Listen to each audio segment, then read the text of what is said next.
ಎಲ್ಲರಿಗೂ ನಮಸ್ಕಾರ. ನಾನು ಮೂವಿ ತುಂಬಾ ಎಂಜಾಯ್ ಮಾಡಿದೆ, ತುಂಬ ಎಕ್ಸೈಟೆಡ್ ಆಗಿದ್ದೆ. ನಾನು ಫಸ್ಟ್ ತಾರಿಕ್ ಅವ್ರನ್ನ ಮೀಟ್ ಆದಾಗ ಅವ್ರು ಫುಲ್ ಆಗಿ ಬಂದುಬಿಟ್ಟು ನಾನು ಬೌಲಿಂಗ್ ಕಲ್ತಿದ್ದೀನಿ, ಎಷ್ಟು ಕಷ್ಟ ಇತ್ತು, ನಾನು ಏಟ್ ಮಾಡ್ಕೊಂಡಿದ್ದೀನಿ ಅಂತ. ಸೊ ತುಂಬಾ ಖುಷಿ ಆಗುತ್ತೆ. ಆ ಥರ ಒಂದು ಜಿದ್ದಿಟ್ಕೊಂಡು ಈ ಒಂದು ಮೂವಿ ಮಾಡಿದ್ದಾರೆ.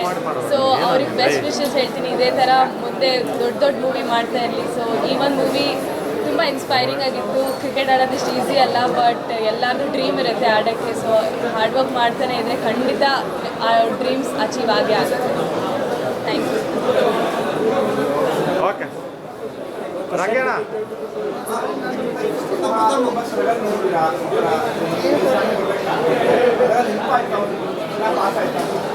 ಅಂದರೆ ಕ್ರಿಕೆಟ್ ಆಡೋದಿಷ್ಟು ಈಸಿ ಅಲ್ಲ, ಬಟ್ ಅದು ತುಂಬಾ ಲಾಂಗ್ ಜರ್ನಿ, ಲಾಂಗ್ ಪ್ರೊಸೆಸ್ ಇರುತ್ತೆ. ಸೊ ಎಲ್ಲರೂ ಒಂದು ಸಣ್ಣವರಿಂದನೂ ಅದೊಂದು ಡ್ರೀಮ್ ಇರುತ್ತೆ, ನಾನು ಒಂದಿನ ಕಂಟ್ರಿಗೆ ಆಡಬೇಕು ಅಂತ. ಬಟ್ ಅದ್ರ ಹಿಂದೆ ಸ್ಯಾಕ್ರಿಫೈಸಸ್ ತುಂಬಾ ಇರುತ್ತೆ. ಸೊ ಎಂಜಾಯ್ ಮಾಡಿದೆ, ಮೂವಿ ತುಂಬ ಚೆನ್ನಾಗಿದೆ.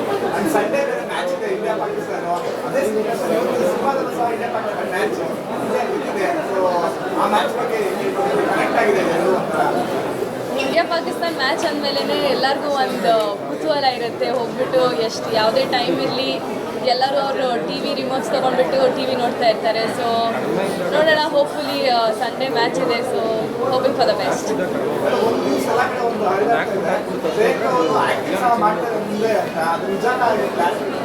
ಸದ್ಯ ಕ್ರಿಕೆಟ್ ಆಡ್ತಿದ್ದೀನಿ, ಇವಾಗ ನಾನು ಬೇಬಿ ಸ್ಟೆಪ್ ತೊಗೊಂಡಿದ್ದೀನಿ ಕ್ರಿಕೆಟಲ್ಲಿ. ಸೊ ಇದೊಂದು ಜರ್ನಿ ಸ್ವಲ್ಪ ದೂರ ಹೋಗಲಿ ಅಂತ ಇಷ್ಟಪಡ್ತೀನಿ. ಅದಾದಮೇಲೆ ಏನಾಗುತ್ತೆ ನೋಡೋಣ.